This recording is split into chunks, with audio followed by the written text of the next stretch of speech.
Good morning everyone. तो हरिओम, आज हम पीवाईक्यू पे डिस्कशन करने वाले हैं। Yes sir. ऑलराइट। और ठीक है, किसको होस्ट बनाना है? विजय, आपका कनेक्शन स्टेबल है, आपको होस्ट बना दूं? Yes sir. जी,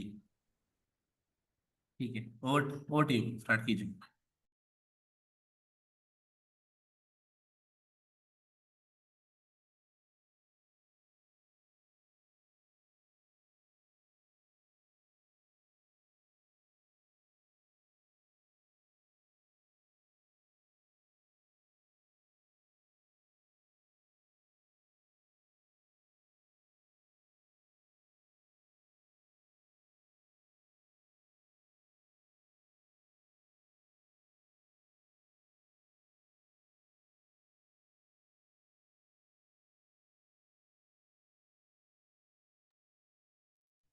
स्क्रीन विजिबल है।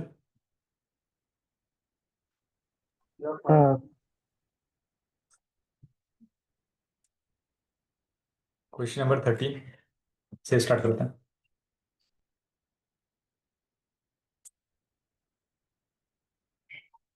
यहाँ पे हमें इस डिफरेंशियल इक्वेशन को सॉल्व करना पड़ेगा। F double dash plus F equal to zero दिया है, तो यहाँ से D square plus one equal to zero. इस तरह से हमारे पास जो फंक्शन बनेगा वो बनेगा c one cos z plus c two sine z. अब हमें चेक करना है कि उसका डेरिवेटिव की जो सीरीज बन रही है, सीक्वेंस बन रही है, वो कन्वर्जेंट होगी या नहीं।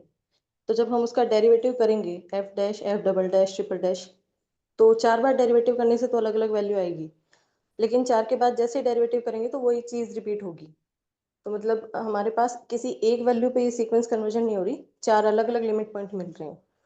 तो ये कन्वर्जन तो नहीं होगी, लेकिन इसके पास कन्वर्जन सब सीक्वेंस जरूर होगी। तो इसका फोर्थ ऑप्शन करेक्ट हो जाएगा।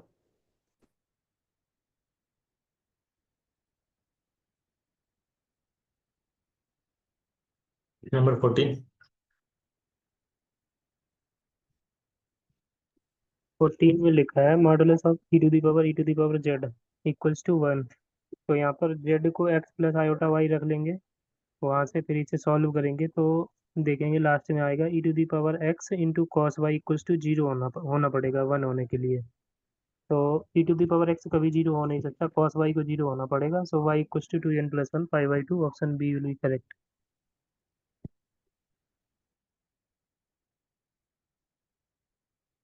क्वेश्चन 15। यहाँ पे टेलर सीरीज निकालनी है, तो टेलर सीरीज में जो ए एन होता है उसका फॉर्मूला होता है एफ एन, यानी nth time derivative divide by factorial n. तो वहां से हम a naught a one a two ये सब निकाल सकते हैं। जो भी वैल्यू आएगी ए वन ए टू तो जीरो आ जाएगा, और आगे जो भी वैल्यू आ रही है वो नेगेटिव आ रही है। तो इसका फर्स्ट सेकंड थर्ड ऑप्शन तो वहां से बोल सकते हैं, और फोर्थ ऑप्शन में बोला है कि इसका मॉडुलस लेस देन वन होगा। तो ऊपर वाले तीनों ट्रू थे, फोर्थ ट्रू थे, इसलिए चौथा फॉल्स हो जाएगा। लेकिन ये बन कैसे रहा है, वो उसके एग्जैक्ट वैल्यू निकली नहीं। किसी के नहीं, निकले तो इसमें बता। फर्स्ट टर्म जो है ए नॉट वही हमारा, मतलब थ्री से हमको इसमें सम करना है। इसमें वन से ज्यादा ही आता है सम करने पे।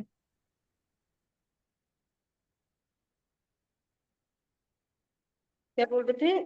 जो फर्स्ट सेकंड थर्ड टर्म है वो। फर्स्ट टर्म वन है तो उसको लेना नहीं है, सेकंड थर्ड तो हमारा जीरो है। थर्ड से एन इक्वल टू थ्री से लेना है, वो फोर्थ टर्म होगी ना। हाँ, यहाँ पे वन तो अलग करके दिया है, ए वन ए टू जीरो आ जाएगा, और जो ए थ्री आ रहा है फिर वहां से वो नेगेटिव आ रहा है।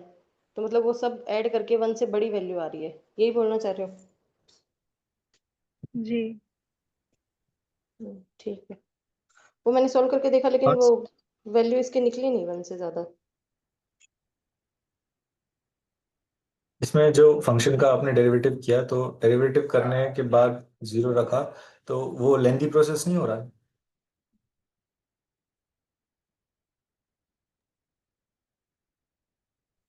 इसमें डेरिवेटिव करने के बाद नहीं, उसमें जब मतलब डेरिवेटिव एक बार करना है फिर डायरेक्ट जीरो रखेंगे तो सारी टर्म जीरो हो रही है ना, फिर उसको पूरा सॉल्व करने के बाद जीरो नहीं रखा, बस डेरिवेटिव किया और डायरेक्ट जीरो रख दिया, तो उसको सॉल्व नहीं करना पड़ रहा है। ध्यान से नहीं हो सकते मैम।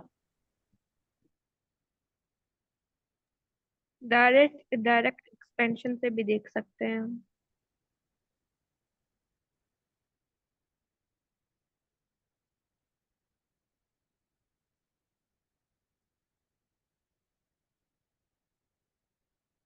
और आपने इस सी ऑप्शन के बारे में क्या बोला?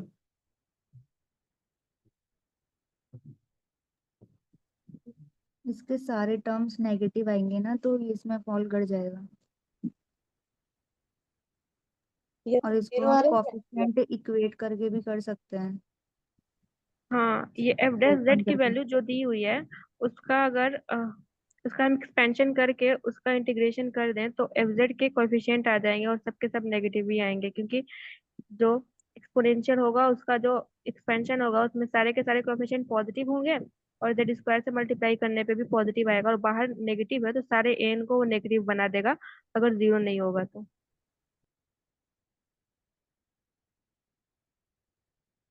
और जैसे ये जो कॉम्प्लेक्स फंक्शन है, इसका जब हम डेरिवेटिव कर रहे हैं तो हम जैसे रियल फंक्शन को डेरिवेटिव करते हैं उस तरह से कर रहे हैं। तो कौन सी कंडीशन ये कॉम्प्लेक्स फंक्शन के पास होनी चाहिए जिससे हम इसको रियल डेरिवेटिव की तरह कर सकेंगे?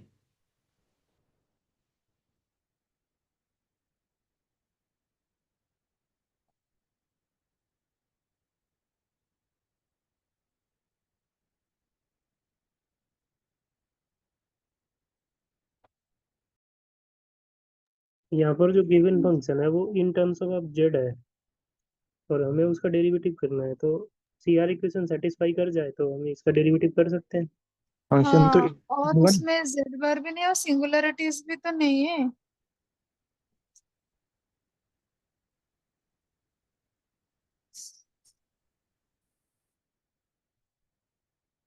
ठीक है,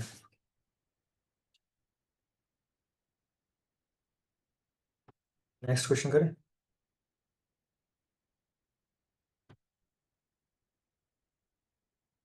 सर 15 का आंसर क्या क्या है?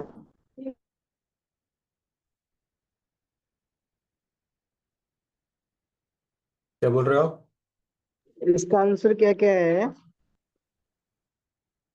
ट्रू है, सेकंड ट्रू है, थर्ड ट्रू है, फोर्थ का नहीं। फोर्थ फोर्थ क्या आया था? फॉल्स। फोर्थ फोर्थ आएगा। फॉल्स फोर्थ है ही फोर्थ। फॉल्स है, यही आंसर है। D option. Question number 16।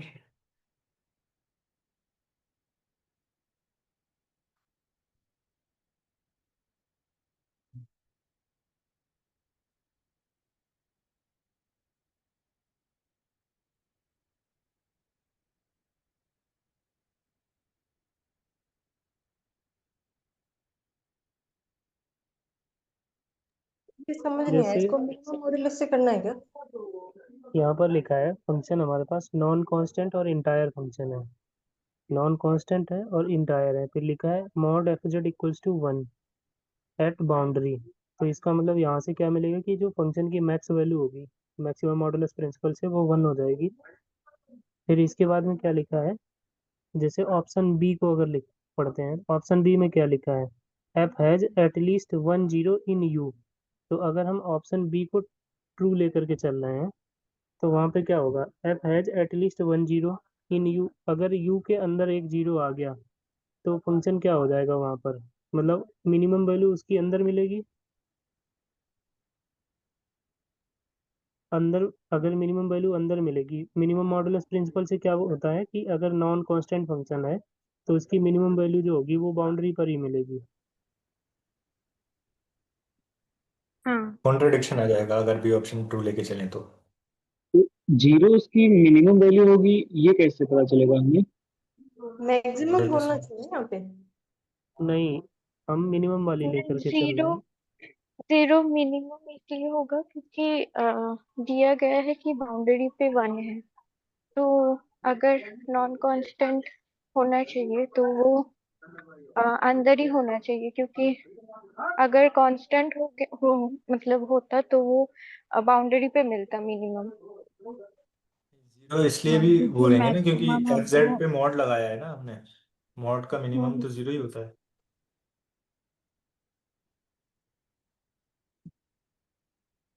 Otherwise तो मैक्सिमम मिनिमम बोथ बाउंड्री में मिल जाता तो ये कांस्टेंट हो जाता ना।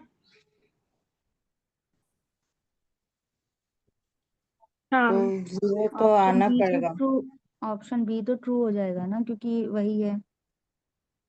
हाँ, ऑप्शन बी तो ट्रू होना चाहिए। हाँ इसको एक बार सम अप कर दो थोड़ा सा। मैम बाउंड्री पे मैक्सिमम मिनिमम होने के लिए फंक्शन का कंटिन्यू होना जरूरी नहीं होता क्या? हाँ, इंटायर है ना। बाउंड्री पे कंटिन्यूस हो जाएगा एंटर होने से। हाँ, इंटायर माने तो पूरा सी मॉड z इक्वल टू 1 में भी तो कंटिन्यूअस है। यही बोल रही हूँ कि बाउंड्री पे कंटिन्यूस हो जाएगा एंटायर होने से। हाँ तो यहाँ पे मिनिमम मैक्सिमम मॉडुलस लगा सकते हैं। हाँ तब mod of z equal to 1 दिया है, मतलब वो फंक्शन, वहां पे फंक्शन की जो mod of F z equal to 1 है वो या तो मिनिमम या मैक्सिमम वैल्यू होगी, ये बोल सकते हैं ना। हाँ और अगर फंक्शन अंदर 0 हो गया तो वो अपनी मिनिमम या मैक्सिमम वैल्यू अटेन नहीं कर सकता बाउंड्री पे, हाँ इसलिए फंक्शन के पास अंदर 0 नहीं होगा। करेक्ट। जी हाँ। है। नहीं, नहीं, अंदर मैं जीरो ये होगा। उल्टा कह रही थी कि अगर नॉन कांस्टेंट इंटीजर है मतलब तो उसका मैक्सिमम मॉड्यूलस से बाउंड्री पे मैक्सिमम मिला 1।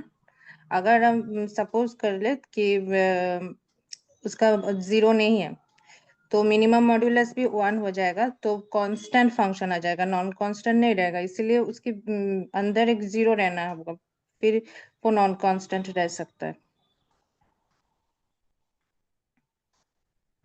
तो फिर तो बी जैसे ट्रू हो जाएगा। हाँ, बी मिनिमम मॉडुलस प्रिंसिपल क्या बोलता है कि फंक्शन अगर नॉन जीरो होना चाहिए अंदर, तो उसका जो मिनिमम वैल्यू होती है वो बाउंड्री पर मिलती है। बट यहाँ पे ये तो नहीं दिया गया है कि फंक्शन अंदर जीरो है कि नॉन जीरो है। तो अगर हमने ले लिया कि फंक्शन अंदर जीरो नहीं ले रहा है, अंदर जीरो नहीं ले रहा है, तो उसकी जो मिनिमम वैल्यू होगी वो कहाँ मिलेगी? बाउंड्री पर। अगर मिनिमम और मैक्सिमम वैल्यू दोनों बाउंड्री पर मिल रही हैं, और मैक्सिमम वैल्यू जो उसने दिया है mod F Z equals to 1, पूरी बाउंड्री पर तो वैल्यू 1 है। अगर मैक्सिमम वैल्यू और मिनिमम वैल्यू सेम हो गई तो फंक्शन कांस्टेंट हो जाएगा। और दिया गया है कि फंक्शन नॉन कांस्टेंट है, तो इसके लिए फंक्शन को यू के अंदर जीरो रखना पड़ेगा। तो ऑप्शन बी ट्रू हो जाएगा। और ऑप्शन सी में बोला है f has at most finitely many distinct zeros in सी।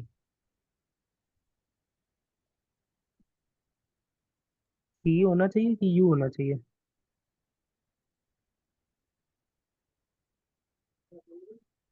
हम्म, अगर इसकी फंक्शन के फिर पास इनसाइड यू 0 अगर वैल्यू मिल रही है तो मिनिमम वैल्यू इनसाइड अटेंड कर ले रहा है, तो बाउंड्री पे करना चाहिए जो कि बाउंड्री पे 1 है, तो बी वाला फॉल्स हो जाएगा। ये तो कैसे आप लोग नहीं, इसे ट्रू कर रहे हैं? बाउंड्री पर मिनिमम मॉडुलस प्रिंसिपल क्या होता है?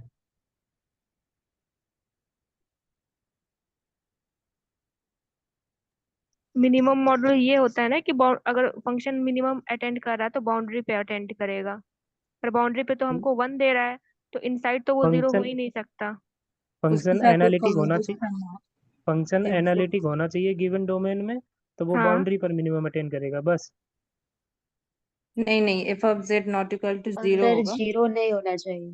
तो यहाँ ये कहाँ से कंफर्म कर रहे हो कि एफ ऑफ जेड जीरो नहीं है कहीं पर?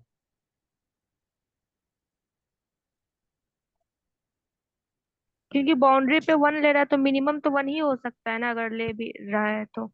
आप फंक्शन ले लो f of z equals to z, ठीक है, और यूनिट सर्कल वाली बाउंड्री ले लो। अब बताओ वहाँ पे क्या है? Mod F Z equals to 1 at boundary, वो कंडीशन सेटिस्फाई हो रही है, बट वो मिनिमम कहाँ ले रहा है अपना? फंक्शन एनालिटिक भी है गिवन डोमेन में।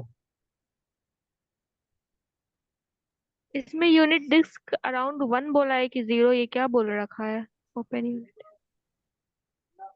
वो बाउंड्री बोली है, यूनिट सर्कल की boundary. Mod Z less than और इक्वल्स टू 1 होता है तो अंदर भी चले जाते हैं, but mod Z equals to 1 लिखा है तो वो बाउंड्री के पॉइंट ही ले रहा है। मैं एक बार रिपीट कर रहा हूँ फिर से। जैसे अगर हमने मान लिया कि f has at least 1 zero in u, मतलब हम मान के चल रहे हैं कि f के पास अंदर जीरो नहीं है, ठीक।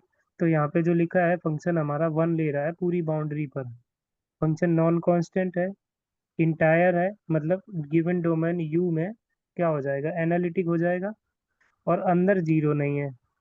अब मिनिमम मॉडुलस प्रिंसिपल लगा सकते हैं।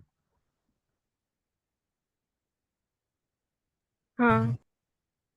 तो मिनिमम मॉडुलस प्रिंसिपल क्या बोलता है कि फंक्शन एनालिटिक है और अंदर जीरो नहीं है, तो वो बाउंड्री पर मिनिमम वैल्यू लेगा।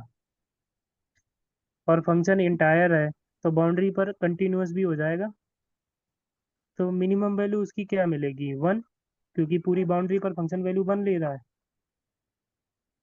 अब मिनिमम वैल्यू भी 1 हो गई, मैक्सिमम वैल्यू भी 1 हो गई, तो फंक्शन क्या होगा, कांस्टेंट या नॉन कांस्टेंट?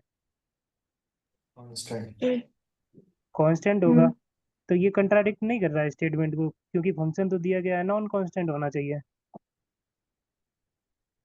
ये कंट्राडिक्शन मिला। तो कंट्राडिक्शन क्यों मिला, क्योंकि जो हमारा अजम्पशन था वो रॉन्ग था। अजम्पशन क्या था कि यू के अंदर जीरो नहीं मिल रहा है, यही तो अजम्पशन था स्टार्टिंग वाला। हाँ। तो सही क्या होगा कि फंक्शन को यू के अंदर जीरो लेना पड़ेगा। ठीक। तो बी वाला ट्रू हो जाएगा।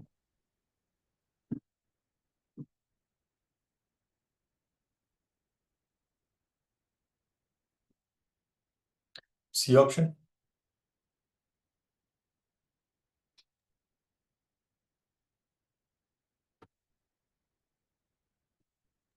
क्योंकि अगर इनफाइनाइटली मैनी पॉइंट्स बन रहे हैं जीरोस, तो फिर उनका कोई लिमिट पॉइंट होगा और वो लिमिट पॉइंट वापस सी में जाएगा, तो फंक्शन कांस्टेंट हो जाएगा आइडेंटिटी थ्योरम से। मतलब उसको फाइनाइट जीरो ही रखने पड़ेंगे, उससे ज्यादा जीरो रखा है इनफाइनाइट तो वो कांस्टेंट हो जाएगा। तो इसलिए सी इसके ऑप्शन लिए तो इसके लिए फंक्शन ले लो साइन जेड, उसके पास हम्म सी में कितने जीरो मिलते हैं, काउंटेबली इनफाइनाइट। इनफाइनाइट। नहीं, बताओ। If mod F Z equal to 1 आना पड़ेगा ना, ये भी तो मॉड होना जेड इक्वल टू 1 में। वो पॉलिनोमियल फंक्शन आएगा, पर I guess F of Z equal to हम ये जो गिवन कंडीशन है उससे क्या ये कंक्लूड कर सकते हैं कि जो फंक्शन होगा वो f of x is equal f of z is equal to z होगा? Z to the power n के z to the power n ऐसा आएगा। तो ऑप्शन ए को क्या इस तरीके से कर सकते हैं, जैसे यहाँ पे लिखा है कि फंक्शन हमारे पास नॉन कांस्टेंट है और इंटायर है।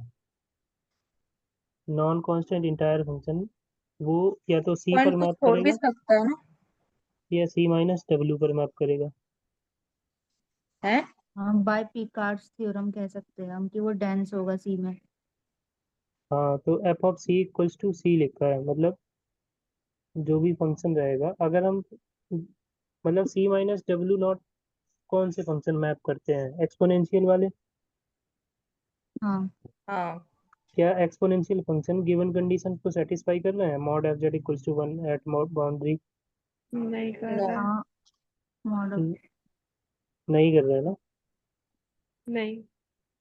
तो इसका मतलब जो रेंज होगी वो पूरी सी आ जाएगी, इसलिए ऑप्शन ए ट्रू हो जाएगा। फोर्थ ऑप्शन फर्स्ट एक बार रिपीट करना, क्या बताया? जैसे यहाँ पे लिखा है नॉन कांस्टेंट इंटायर फंक्शन है, तो इंटायर फंक्शन है तो उसकी रेंज क्या हो सकती है, आइदर सी या सी से एक पॉइंट छोड़ सकता है। हम्म। अगर वो एक पॉइंट छोड़ रहा है तो वो एक्सपोनेंशियल टाइप का फंक्शन होगा। हाँ। तो एक्सपोनेंशियल फंक्शन जो कंडीशन गिवन है क्वेश्चन में, क्या उन कंडीशंस को सेटिस्फाई करेगा? नहीं। नहीं करेगा, तो इसका मतलब एक्सपोनेंशियल फंक्शन तो नहीं हो सकता, और कोई दूसरा फंक्शन हो गया तो उसकी रेंज क्या आएगी, पूरी सी।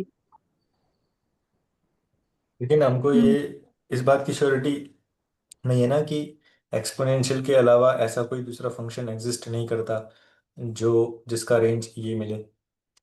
मतलब मान हमें लो ऐसा नॉन फंक्शन एग्जिस्ट इंटायर भी करता चाहिए हो। ना। हाँ, सर ने कल उसमें डिस्कशन मतलब उसमें क्लास में तो यही बताया था कि दो ही टाइप के फंक्शन होते हैं जो सी को सी पर मैप करते हैं, या तो के जेड की पावर एन टाइप, या फिर वो जो सर्किल को सर्किल पे मैप करते हैं z minus z naught upon z minus z naught bar. नहीं, ये नहीं, z minus z naught upon 1 minus z naught bar z, हाँ वो वाला। वो तो अपर हाफ से यूनिट डिस्क बताया था, यहाँ पे तो हाँ एंटायर। हाँ, तो उसमें सर ने बोला दो ही टाइप के फंक्शन होते हैं जो इस कंडीशन को सेटिस्फाई करते हैं। अब यहाँ पर एंटायर बोला है तो सेकंड वाला तो हो नहीं सकता, तो फर्स्ट वाला ही होगा। मतलब यहाँ पर के जेड की पावर एन टाइप ही फंक्शन आएगा। ये पॉइंट कहाँ से आया? ये सर ने ही कल बताया था, क्रैश तो कोर्स में बताया था। क्या रिपीट किस करना एक बार? सर ने ये बताया था कि इस टाइप के जो फंक्शन होते हैं सी को सी मतलब सर्किल को सर्किल पर मैप करते हैं, जो यहाँ पर कंडीशन दी हुई है सर्किल को सर्किल पे मैप करने वाले, तो दो टाइप के फंक्शन बनते हैं। या तो वो होगा के जेड की पावर एन टाइप, या फिर वो होगा ये वाला जेड माइनस जेड नोट जो बाइलिनियर फॉर्म में पढ़ते हैं अपन, जेड माइनस जेड नोट अपन 1 minus z naught bar Z. वो तो तो यहाँ ठीक पर है, वो तो ठीक है, लेकिन यहाँ पे सर्किल से सर्किल पे मैप कहाँ हो रहे हैं? यहाँ तो सी से सी पे मैप हो रहे हैं ना, सिर्फ बाउंड्री के बारे में बताया कि बाउंड्री पे वैल्यू क्या आएगी। हाँ, मतलब बाकी ये, मोड इक्वल टू 1 को मोड एफ ऑफ जेड का मोड इक्वल टू 1 पर मैप कर रहा है ना, तो हाँ मतलब पूरे एंटायर फंक्शन में, पूरे कॉम्प्लेक्स प्लेन में एक जो बाउंड्री ले ली कहीं से भी, उस बाउंड्री पे वैल्यू क्या है वो बताई जा रही है। वो जो आप बता रहे हो ना कि सर्किल को सर्किल पे मैप करता है, वो बाइलिनियर ट्रांसफॉर्मेशन में फंक्शन होते हैं, जो कि सिर्फ यूनिट डिस्क जिसका डोमेन ही डिस्क होता है, और वो डिस्क पे जाके ही कोडोमेन पे या रेंज पे ही मैप होती है, वो हाँ एंटायर फंक्शन के लिए नहीं है। हाँ, वो सर ने फिर यही बोला था कि एंटायर है दे रखा है ना, इसलिए सेकंड वाला नहीं हो सकता क्योंकि ये एंटायर नहीं होता है, तो फर्स्ट टाइप के ही फंक्शन बनेंगे यहाँ पे, जेड की पावर एन टाइप ही बनेगा। मुझे तो इतना ही समझ में आया, बाकी तो पता नहीं। इसका करेक्ट आंसर क्या है, किसी ने किया हो तो? डी डी दिया है। ऑप्शन है, डी ऑप्शन। हाँ तो तीनों ट्रू सर, हो रहे हैं यहाँ पे। हाँ तीनों ट्रू है इसका। सर ने कल जो करा था ना वो टेलर सीरीज को ओपन करके करा था जीरो के अबाउट, इसमें तो उससे फंक्शन, हाँ इसी क्वेश्चन में। तो ऊपर तीन वाले लॉजिक का तो लॉजिक समझ में आ गया, फोर्थ का नहीं आया। हाँ फोर्थ तो मुझे भी नहीं आया था समझ में। टी का एक बार रिपीट करना। सी में ये बोला है कि कोई एंटायर फंक्शन है, बाउंड्री से बाउंड्री पे मैप हो रहा है, तो उसके पास सिर्फ फाइनाइटली मैनी जीरोस हो सकते हैं सी में। तो अगर हम कॉन्ट्राडिक्शन लेके चले कि इनफाइनाइट जीरोस बन रहे हैं, अगर इनफाइनाइट जीरो बने तो उनका कोई ना कोई लिमिट पॉइंट होगा, बाउंडेड सेट है, इनफाइनाइट ले रहा है तो इनफाइनाइट यहाँ सेट के पर पास।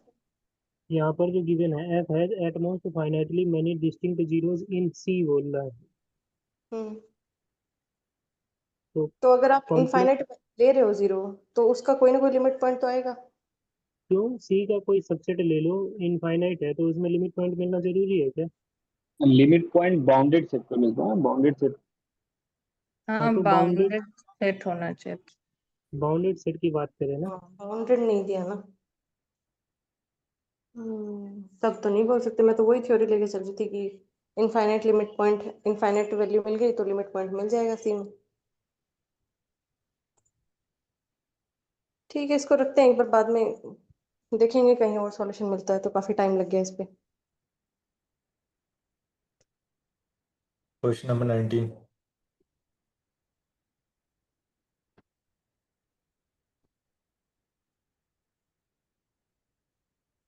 यहाँ पे तो बाउंडेड ओपन कनेक्टेड सबसेट दिया है, मतलब एक बाउंडेड डोमेन दिया है ओमेगा, और बोला कि ओमेगा से सी पे जो फंक्शन बन रहा है वो एनालिटिक फंक्शन है।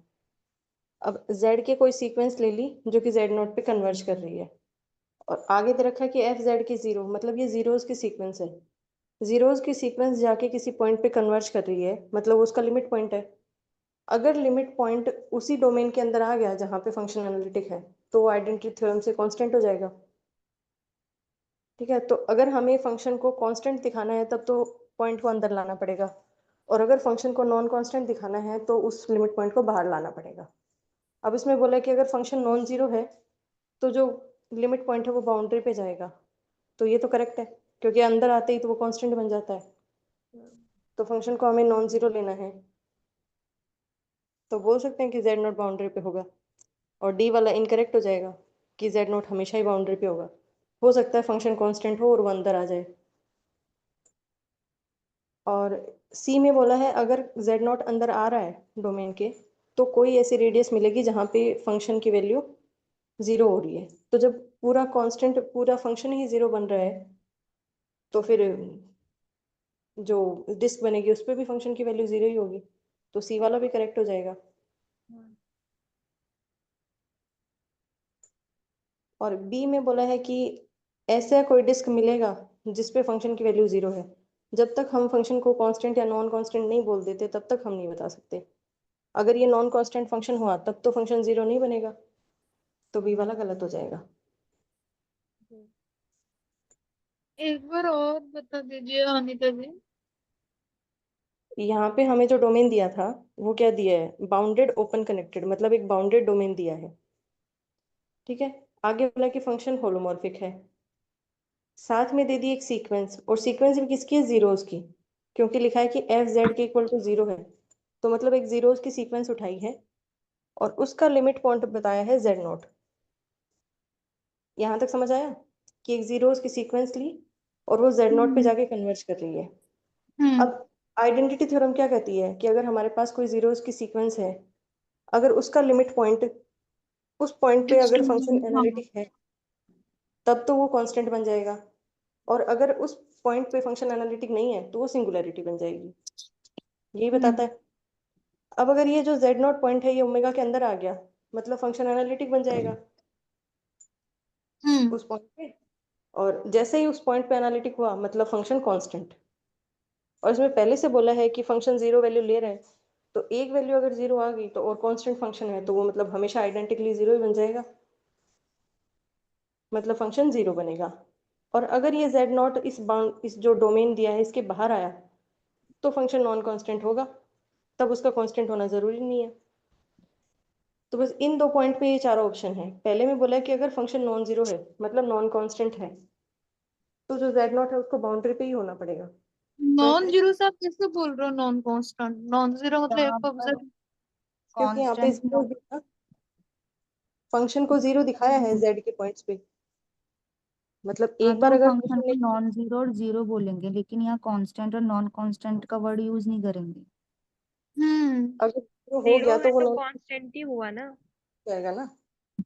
जो थ्योरम का स्टेटमेंट उसमें कांस्टेंट होता है, और यहाँ पे एक बार जीरो ले लिया मतलब वो हमेशा जीरो ही वैल्यू लेगा। तो आप चाहे उसको नॉन जीरो बोलो या नॉन कांस्टेंट बोलो, यहाँ पे तो सेम ही होगा। और इस बी ऑप्शन में हमारे पास दिया है there exist R greater than zero, जहाँ पर फंक्शन की वैल्यू जीरो आ रही है। तो जेड नॉट तो हमारे पास उस कंटूर के अंदर आ जाएगा ना पॉइंट, तो वहां पर फंक्शन जीरो नहीं होगा। हाँ अगर आ गया तो हो जाएगा, लेकिन अभी क्लियर तो नहीं है एक्चुअली ना कि जेड नॉट अंदर। अनीता लेकिन जी आ शायद रहा है आप ना एक पॉइंट रेडियस मिस कर आर रही के हैं, अंदर। शायद एक पॉइंट क्या क्या आप चीज? सर आप एक पॉइंट मिस कर रही हैं शायद। जो जीरोस का लिमिट पॉइंट होता है अगर वो डोमेन में आता है ना तो फंक्शन आइडेंटिकली जीरो हो जाता है। आप हाँ उसको वही कांस्टेंट बोल रही हैं। वो हाँ कांस्टेंट होता है बट वो जीरो कांस्टेंट होता है। हाँ हाँ, वही चीज तो बताना चाह रही हूँ मैं, कि जैसे यूनिकनेस में अगर फंक्शन बराबर है तो वो कांस्टेंट होता है, और अगर हम जीरोस की सीक्वेंस ले रहे हैं तो वो जीरो हो जाता है। गलत बोल रही हूँ क्या मैं ये चीज? नहीं हाँ सही है। आप नहीं उसको बार बार आप कांस्टेंट लेके चल रहे थे। वो यूनिकनेस थ्योरम की वजह से बोल रही थी मैं, आप इसको जीरो बोल लो। लेकिन कि जो इसमें ऑप्शन बी करेक्ट नहीं होना चाहिए। अगर जेड नॉट जो है वो डोमेन के अंदर चला गया तब ये करेक्ट हो जाएगा, लेकिन अभी ये क्लियर नहीं है ना कि वो जेड नॉट उस डोमेन के अंदर ही है। कि बोल सकते हैं कि अंदर ही है? नहीं बोल सकते ना क्योंकि सर। नहीं यहाँ पर नहीं जो बोल आर, दिया नहीं है। हाँ आर का मतलब कोई डिफाइन नहीं करेगी कि रेडियस कितनी बड़ी होगी, शायद वो डोमेन के बाहर जा सकती है। हाँ, अगर जो जेड नॉट मान लो हमने बाहर ले लिया, तो हम हाँ उसके सराउंडिंग एक एनबीटी बना सकते हैं, लेकिन वहां पे फंक्शन ना तो एनालिटिक है और ना वहां पे वैल्यू जीरो आ रही है फंक्शन की। जेड नॉट को बाउंड्री पर ले लेंगे ना, वहां से अगर ये जेड नॉट को बाउंड्री पे ले लेंगे, वहाँ से एक सर्किल आर्क सर्किल ले लेंगे, और सर्किल को जो भीतर के अंदर है, अंदर का पॉइंट है, वहाँ से हम बोल सकते हैं इन्फिनिट पॉइंट होगा, जीरो हो जाएगा, एंड बाउंड्री पे है, वहाँ से नॉन जीरो फंक्शन है, वहाँ से कॉन्ट्रडिक्ट कर जाएगा ये। यहाँ पे तो जो सर्कल है वो तो बोल रहा है कि जेड नोट को सेंटर मान के सर्कल ड्रॉ करो। मैंने जेड नोट को बाउंड्री का ऊपर ले लिया, जो बाउंडेड ओपन सबसेट है ना, कनेक्टेड सबसेट, वहाँ पर ऊपर ले लिया था। अगर आप से नो बाउंड्री पे लेके सर्किल बना लोगे तो भी तो बाहर वाले पॉइंट पे कहाँ वैल्यू जीरो होगी। बाहर बाहर वाला कि नहीं, अंदर वाला जो हाँ, नहीं पॉइंट आप होगा सही ना। बोल रहे हो, आप सही बोल रहे हो, मैं उनको बता रही हूँ। तो तपस्विनी पूछ रही थी ना कि अगर हमने जेड नॉट को बाउंड्री पे ले लिया तब अंदर तब बोल वाले रहे हो पॉइंट्स पे भी तो गारंटी नहीं कि सारे पॉइंट्स पे होगी, क्योंकि एफजेड हाँ आइडेंटिकली जीरो तो नहीं दिया है। हाँ, वो नॉन कांस्टेंट नॉन जीरो हो जाएगा। तब हम कैसे बोल सकते हैं कि वो सब जगह उसकी एक पूरी रेडियस के ऊपर फंक्शन जीरो बनेगा। ठीक है, मैं इसको मतलब और थोड़ा अपने हिसाब से सोचती हूँ, आइडिया हो हाँ जाए थोड़ा। हाँ, इसको एक बार आइडेंटिटी थ्योरम लगा के और लिख के देख लो, वो हो जाएगा, हम्म। लिखने से आ जाएगा ये।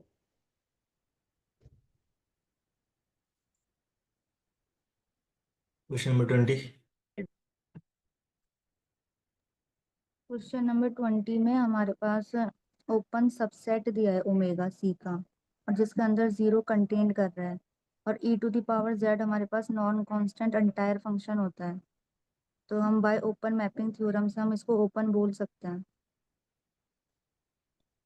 ठीक है। सी और वाला भी ऐसे बी ही ट्रू हो जाएगा। वाला भी सेम ऑप्शन ऐसे हो जाएगा, क्योंकि ई टू द पावर एक्स आ जाएगा उसमें बी में, तो वो आर पे ओपन हो जाएगा। डी वाला मुझे समझ नहीं आया था। डी वाला नहीं होगा, क्योंकि साइन जेड मॉडुलस से है, तो जीरो पॉइंट आ जाएगा, जीरो पे क्लोज हो जाएगा ना, हाँ वो जीरो टू ओपन समथिंग आ जाएगा, वो नाइदर क्लोज ओपन है।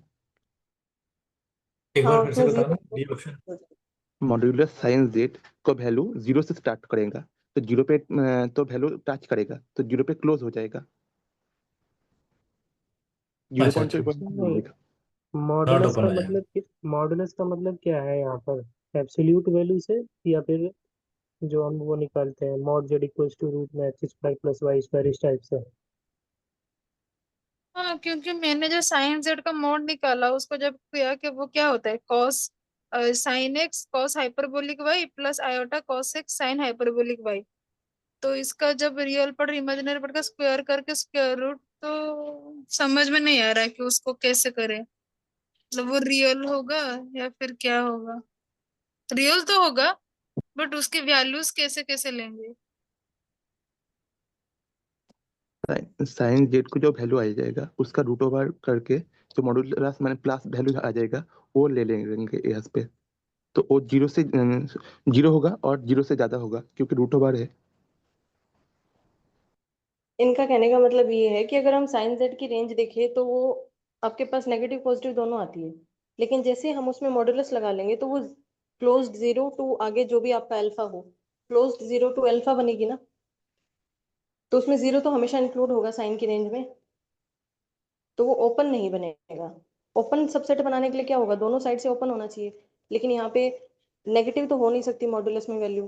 तो मिनिमम क्या हो सकती है, जीरो, और जीरो इसको अटेन करता है, और जीरो दिया है कि ओमेगा में आ रहा है, तो मतलब जीरो उसको अटेन करेगा ना साइन जेड को।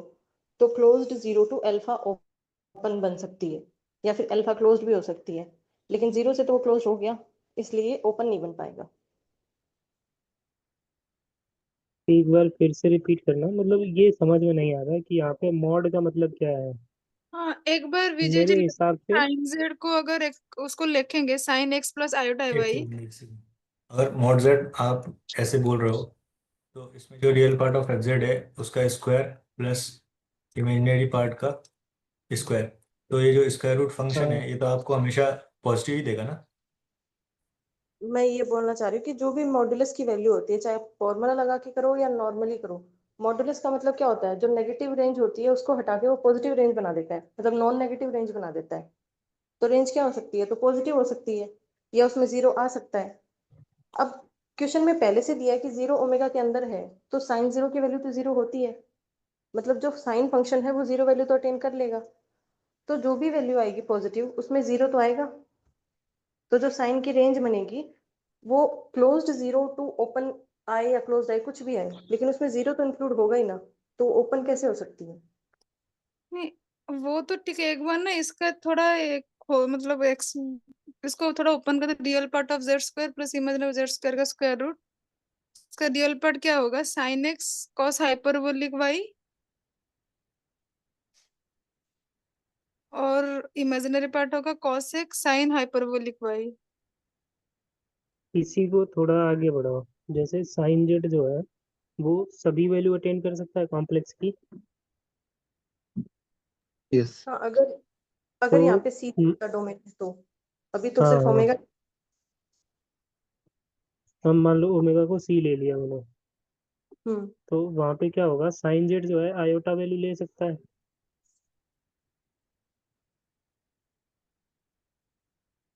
अगर साइन जेड ने आयोटा वैल्यू ले ली, तो जो हमने साइन जेड का मॉडुलस लिखा था उसकी वैल्यू क्या आएगी, रूट में 0 स्क्वायर प्लस आयोटा स्क्वायर, मतलब नहीं 1 स्क्वायर आ जाएगा, सही है। ठीक। मैंने तो बस इसको इस पॉइंट से समझा था कि जो भी वैल्यू होगी वो पॉजिटिव आएगी या नॉन नेगेटिव आएगी। यहाँ पर रियल नंबर दिया है तो एक्स एक्सिस हो जाएगा ओनली, तो एक्स एक्सिस से तो 0 से ही स्टार्ट करेंगे ना, साइन साइन जेड का साइन एक्स का वैल्यू। अगर ओमेगा को हम एक्स एक्सिस ले लेंगे तो वाई 0 हो जाएगा, तो एक्स एक्सिस जो है वो ओपन सेट भी है, और वहां पे अगर इमेज निकालेंगे तो 0 से 1 क्लोज इंटरवल आएगा, जैसे ओपन सेट का इमेज क्लोज आ गया। क्लोज नहीं बोल सकते हैं वहाँ पे, कितना बाउंड होगा वो नहीं जानते तो हम। 0 पे तो अगर क्लोज होगा, पर 1 देंगे ना, 1 पे तक ही नहीं, रहेगा ये नहीं कह सकते, हम आगे हम भी जा सकते। ओमेगा को हम एक्स एक्सिस ले रहे हैं ना, एक्स एक्सिस के एक्स हिसाब एक्सिस से। वाई 0। एक्स एक्सिस के हिसाब से हो जाएगा, पर वहां में सी से वैल्यूज लेनी है जेड की। ओमेगा हम ले रहे हैं एक ओपन सबसेट है ना, ओपन करने की सबसेट वो सी का ओमेगा, है। किसी किसी ने बोला था ओमेगा को एक्स एक्सिस ले सकते हैं।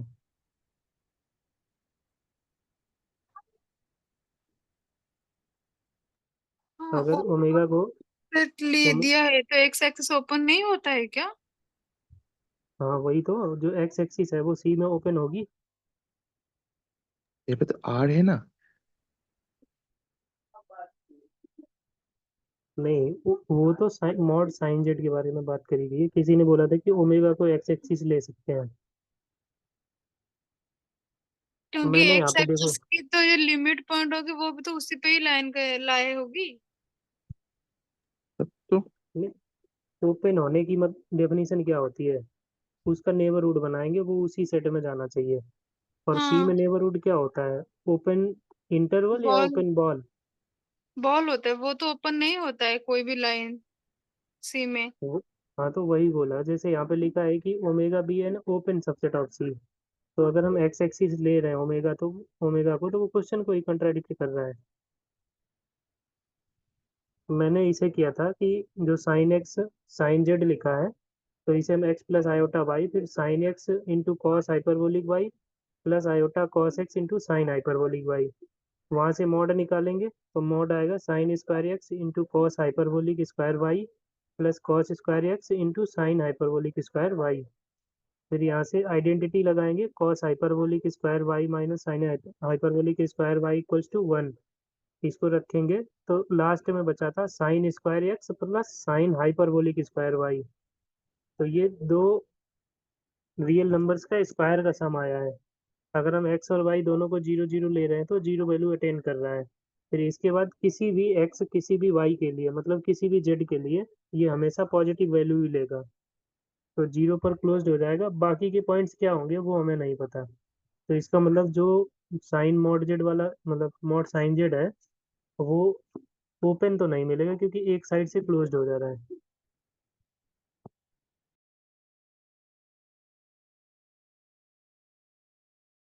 हाँ ठीक है, सही है ये।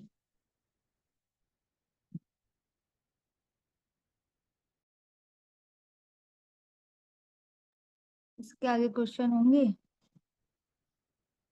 हाँ 2 क्वेश्चन है अभी, 21 22। हाँ है तो, बट स्क्रीन शेयर नहीं हो रही ना।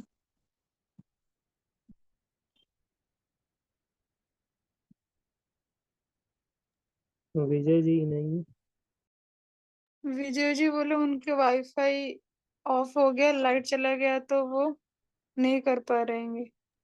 कोई भी शेयर कर दे, जो को होस्ट है, बस स्क्रीन शेयर कर दे, भले ही लिखे मत।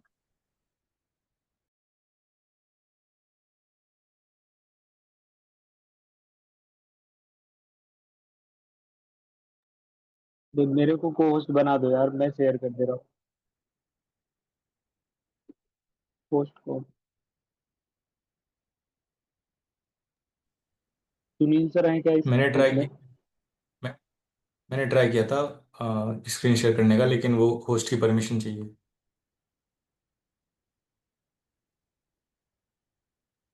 मैं को होस्ट हूँ। हाँ आपको होस्ट, आप भी कर हाँ दीजिए तो ना। पसंद है, आपको होस्ट हूँ।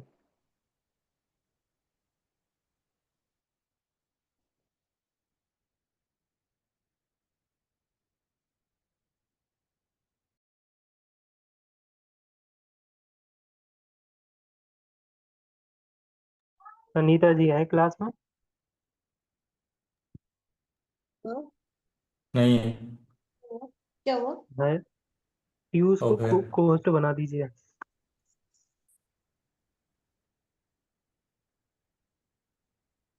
अच्छा, किसको बनाना है? पीयूष यादव। ठीक, मैं अभी चली गई थी, मैंने सुना नहीं। नहीं, मैं तो नहीं हूँ, नहीं हो रहा है। आप लेफ्ट हो पीयूष गई जी थी हो ना रहे। अभी? हाँ मतलब अभी वो फोन पे कनेक्ट नहीं हो तो मैं लैपटॉप से करने के लिए आ रही थी।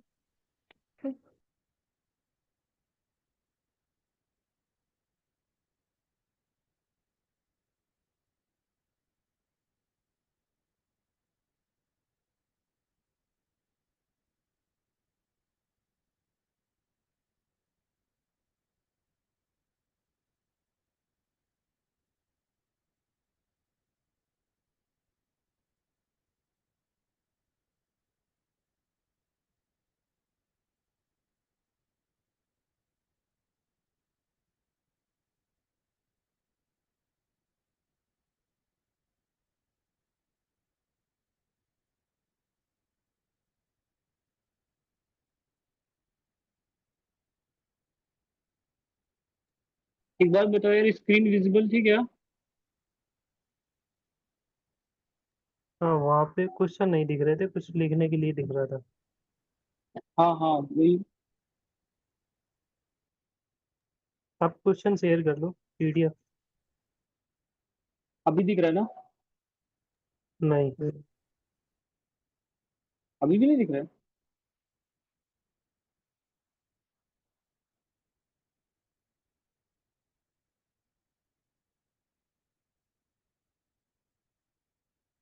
मेरी तरफ से तो शेयर हो रहा है यार।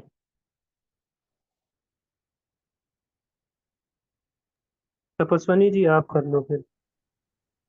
हाँ यार कर लो। मेरे को थोड़ा सा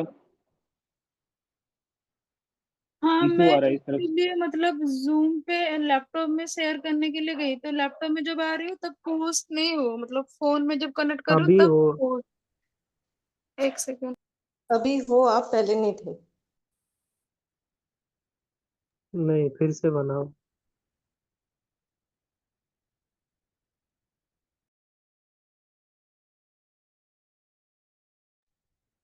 वो तो गई, किसको बनाऊं?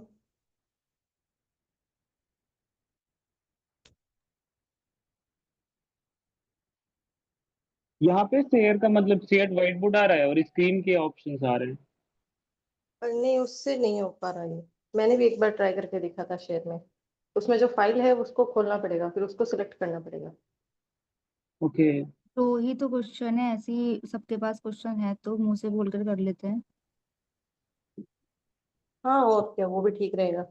हाँ, 2 ही तो है, उसमें इतना टाइम क्यों लगाना।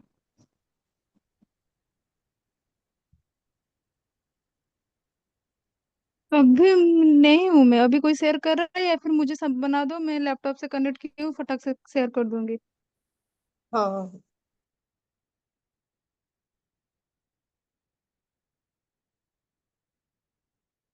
अभी करो।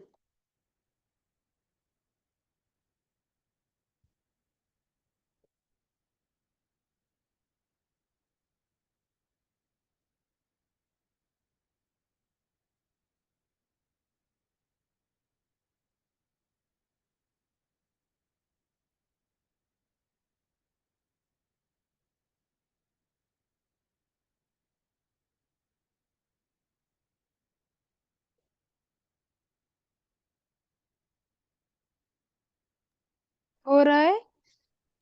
हाँ। हाँ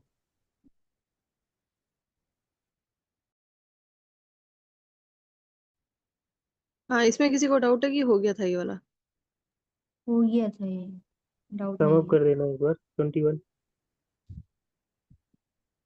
इसमें बोला था कि फंक्शन का स्क्वायर प्लस उसके डेरिवेटिव का स्क्वायर इक्वल टू 1 है। तो यहाँ पे क्या क्या पॉसिबिलिटी हो सकती है? या तो हम कांस्टेंट फंक्शन 1 या -1 ले ले, तो 1 का स्क्वायर प्लस उसके डेरिवेटिव का स्क्वायर 1 हो जाएगा। या फिर अगर हम इस इक्वेशन को सॉल्व करें, तो जब इसको सॉल्व करेंगे तो वहां से हमारे पास कोस और साइन की वैल्यू मिलेगी, जो हमारे पास फंक्शन आएंगे। यहाँ पे लिख सकते हैं f² plus d² f² equal to 1। वहां से अगर इसको सॉल्व करें तो वो साइन और कोस भी फंक्शन वही बन सकते हैं, कि साइन का स्क्वायर प्लस उसके डेरिवेटिव कोस का स्क्वायर इक्वल टू 1, और कोस का स्क्वायर प्लस उसके डेरिवेटिव साइन का स्क्वायर इक्वल टू 1। तो यहाँ पे हमारे पास 4 फंक्शन बन सकते हैं, 2 तो कांस्टेंट और 2 बन सकते हैं साइन कोस। अब x जो सेट है उसमें बोला है कि वो कॉम्प्लेक्स नंबर आएंगे जिनका डेरिवेटिव 0 है। तो वो कौन से हैं? 1 और -1। तो इसमें अगर हम फंक्शन को 1 या -1 लेके चलते हैं, तब x तो हमारे पास कंप्लीट c बन जाएगा, और y अगर इनको लेके चलते हैं तो y हमारे पास 0 बन जाएगा, क्योंकि 1 कांस्टेंट जो होते हैं उनका डबल डेरिवेटिव और प्लस वो कांस्टेंट मिलके 0 नहीं बनाते। तो जब हम कांस्टेंट का ऑप्शन लेते हैं तब x तो बन जाएगा c और y बन जाएगा 5। ऐसे ही जब हम साइन कोस लेके चलेंगे तो x तो हमारे पास बन जाएगा 0, क्योंकि उनका डेरिवेटिव 0 नहीं होता। लेकिन y वाली कंडीशन में वो पूरा प्लेन c बना देंगे। अब हमें पूछा था कि x और y के पास लिमिट पॉइंट होगा किसी एक के पास। तो कोई भी ऑप्शन ले, अगर हम 1 - 1 ले रहे हैं तो x के पास लिमिट पॉइंट है, और अगर साइन कोस ले रहे हैं तो y के पास लिमिट पॉइंट है। बी ऑप्शन में बोला था कि अगर y के पास लिमिट पॉइंट है तो डेरिवेटिव कांस्टेंट होगा। लेकिन जब y के पास लिमिट पॉइंट बन रहा है, वो किस कंडीशन में बनता है? जब साइन कोस हो फंक्शन, तो उसका डेरिवेटिव तो कांस्टेंट नहीं होता, उसका डेरिवेटिव तो खुद कोस या साइन बनता है। तो बी गलत हो जाएगा। फिर सी में बोला था कि अगर x के पास लिमिट पॉइंट है तो फंक्शन कांस्टेंट है, तो ये करेक्ट है। x के पास लिमिट पॉइंट कब होता है? जब फंक्शन 1 या -1 हो, तो कांस्टेंट हो जाएगा, सी करेक्ट हो जाएगा। और डी में बोला था कि एफ जेड सिर्फ यही दोनों फंक्शन हो सकते हैं, तो ये भी गलत हो जाएगा, क्योंकि इसमें साइन और कोस भी जुड़ सकता है। तो पहला और तीसरा करेक्ट है, और दूसरा और चौथा इनकरेक्ट है। हाँ। ठीक है।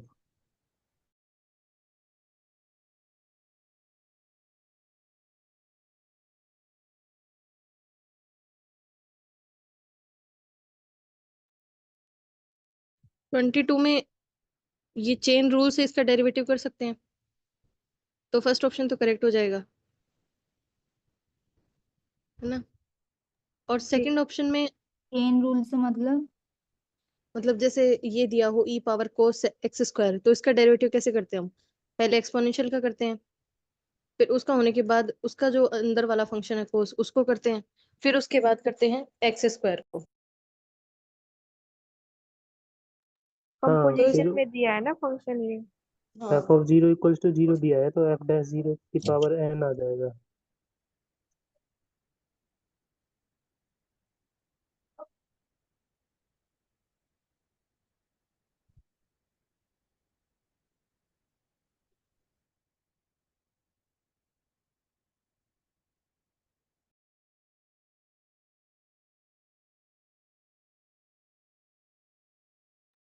क्या हुआ, कोई बोल नहीं रहा?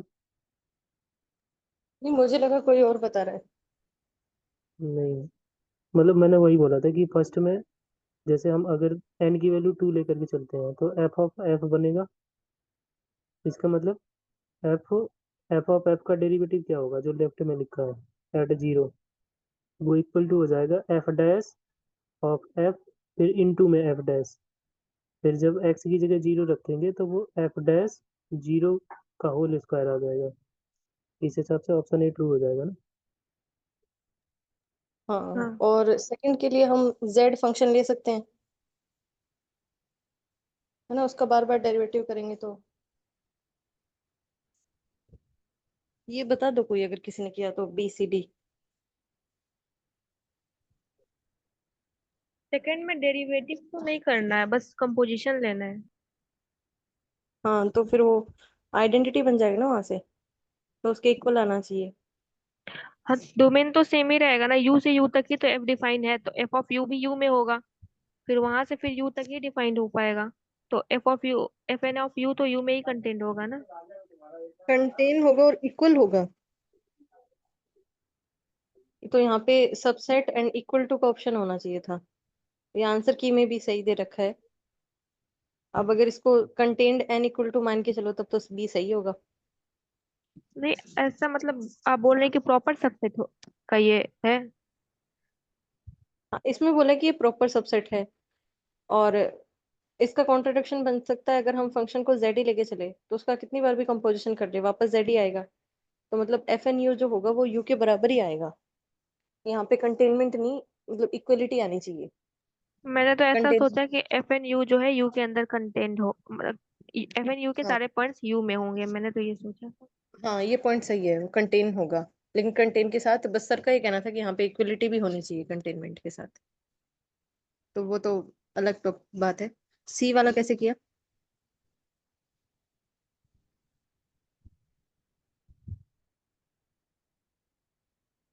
मैंने तो इसको ऐसे सोचा कि फंक्शन होलोमॉर्फिक है तो उसका कंपोजिशन भी होलोमॉर्फिक होगा, और बाउंडेड सेट को बाउंडेड पे ही मैप करता है, तो एफ डैश भी होलोमॉर्फिक होगा, F dash to the power N भी होलोमॉर्फिक होगा। तो ये जो यू का पूरा इमेज आएगा वो ही पूरा बाउंडेड होगा, तो जीरो की जो सीक्वेंस बनेगी वो भी तो बाउंडेड ही आएगी ना।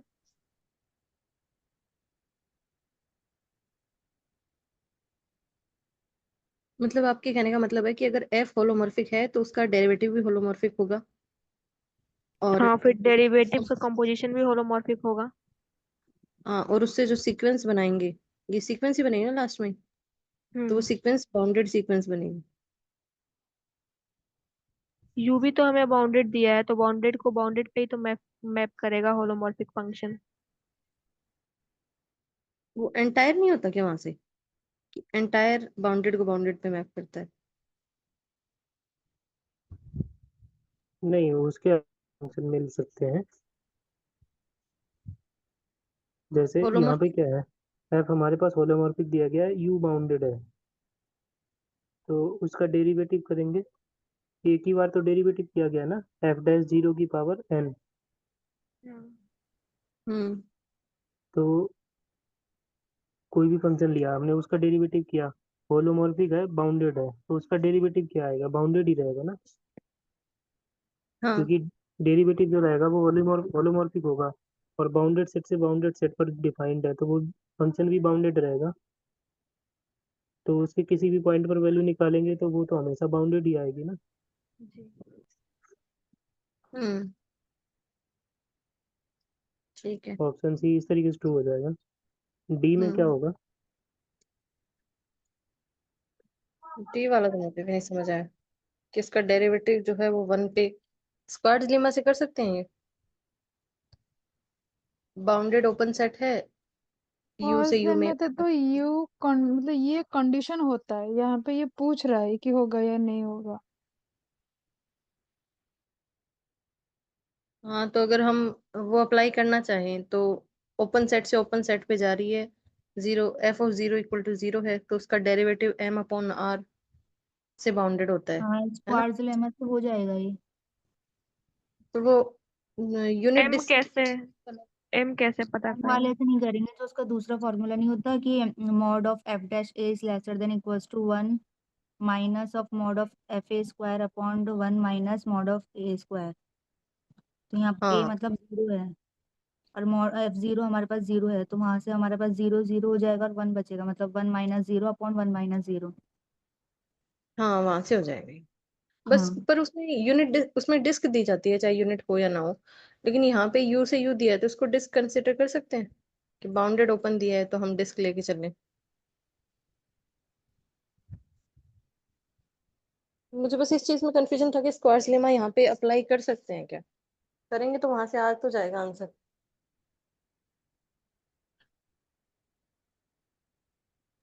यहाँ पर अगर हम मान के चलें कि एफ डैश 0 की जो वैल्यू 1 से बड़ी होगी, अगर हमने ये मान लिया तो ऑप्शन ए हमने दिखाया है कि वो ट्रू होना चाहिए। अगर हम ऑप्शन ए में वैल्यू रखते हैं एफ डैश 0 की वैल्यू 1 से बड़ी, तो लेफ्ट हैंड साइड क्या होगी, बाउंडेड की अनबाउंडेड? जैसे जैसे एन की वैल्यू बढ़ाएंगे बाउंडेड, और राइट हैंड साइड की अनबाउंडेड।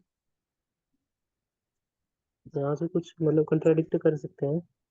वैसे इसकी जो सही अप्रोच होगी वो तो अभी हम लोगों के पास नहीं है, इधर उधर से मिला जो पूरी कॉम्प्लेक्स लगा दे रहे हैं।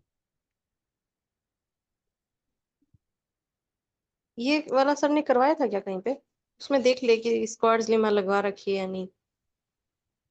मतलब और तो सारी कंडीशन सेटिस्फाई हो रही है उसकी, बस वहां पे डिस्क टू डिस्क का स्टेटमेंट दिखाया है हमें। नहीं, स्क्वायर प्लेन में डिस्क मतलब सिर्फ यहाँ पे जो है कॉम्प्लेक्स प्लेन में जीरो को कंटेन करने वाली ओपन बाउंडेड सेट क्या हो सकता है?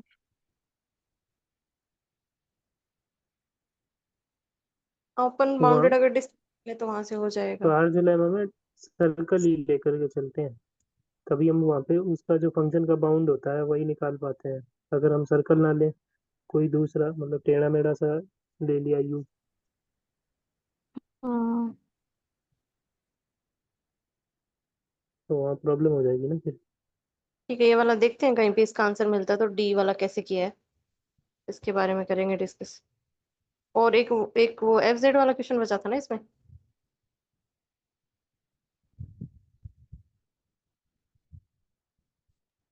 फिर तो February 22 और तो नहीं है इसमें। नहीं, जो जिसमें कंफ्यूजन था वो वाला क्वेश्चन पूछ रही हूँ। कौन सा ऑप्शन था वो इससे ऊपर शुरू शुरू में जो आया था? हाँ, ये वाला 10th का। ये नहीं हुआ था ना इसका ऑप्शन। हाँ ये। 10th हाँ ठीक है, ये दोनों ऊपर देखते हैं, अगर टाइम मिलते हैं तो फिर इस पे डिस्कस 16 करें। 16 वाला। हम्म लास्ट वाले में ये लास्ट वाले 16 में वाला।